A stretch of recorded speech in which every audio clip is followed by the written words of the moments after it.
रात्रीचे 2 वाजले होते. विशाल त्याच्या घरात झोपलेला. अचानक बाहेरून आवाज येतो. ठक ठक. हा दरवाजाचा आवाज होता. तो दरवाजाकडे वळाला दरवाजा खोलण्यासाठी. तर तितक्याच त्याला लक्षात आलं की इतक्या रात्री कोण असतं.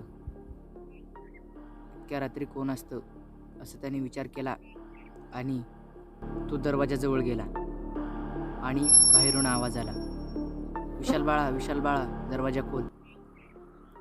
अरे मी तुझा पप्पा आहे, दरवाजा खोल. अरे खूप उशीर झाला मला यायला, तू दरवाजा खोल. अरे सगळं अंग दुखते, दरवाजा खोल पटकन. तसा तो दरवाजाकडे हात वळवला तितक्यात त्याला इतक्या रात्री कोण असू शकतं त्याला लक्षात आलं.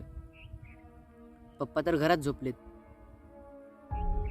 तर तो पप्पाच्या रूमकडे गेला आणि पप्पाच्या रूममध्ये बघितलं तर मम्मी आणि पप्पा तिथे झोपलेले. मम्मी आणि पप्पा झोपलेले. जसा तो दरवाजाच्या बाहेर निघणार तितक्यात त्याच्या पप्पाने आवाज दिला, विशाल काय झालं, काही प्रॉब्लेम आहे का? तितक्यात तो म्हणाला, नाही पप्पा, झोपेत मी काहीतरी मला स्वप्न पडलं असं वाटलं मला. काय टेन्शन घेऊ नका. अरे काय झालं सांग तर. तरी विशालनं सगळी कथा सांगितली. तर विशालचे पप्पा म्हणले, नाही भास नसेल हो, आजूबाजूला तर प्रकार वेगळाच चालू आहे. चल मी बघतो काय चालू आहे. तर आता हे दोघं जण पण दरवाजाजवळ गेले. तितक्याच आवाज येतो, ठक ठक. यावेळेस त्याच्या आईचा आवाज होता. जसा तो दरवाजाजवळ गेले ते दोघं जण, असा बाहेरून आवाज आला, विशाल बाळा दरवाजा खोल, मला खूप उशीर झाला यायला. अरे ट्रॅव्हल्स लेट झालेली. तितक्याच या दोघांनी पण दरवाजे दूर झाले. कारण यांना माहीत होतं आई तर घरातच आहे.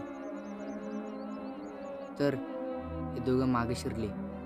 तितक्यात या दोघांच्या बायका बाहेर आल्या. आपले पती जवळ नसल्यास तर आता हे चौघं सुद्धा दरवाजाजवळ होते. परत एकदा आवाज येतो, ठक ठक. आता मात्र आवाज विशालच्या बायकोचा होता. विशाल काही वेळ कन्फ्यूज होता. मात्र आता ते चौघं सोबत असल्यास त्याला सगळं प्रकरण समजलं होतं. आता सगळे म्हणतात, कोण आहे? बस इतकंच बोलल्यास सगळ्यांचा जागीच मृत्यू होतो. हा आहे हाकमारीचा प्रकार.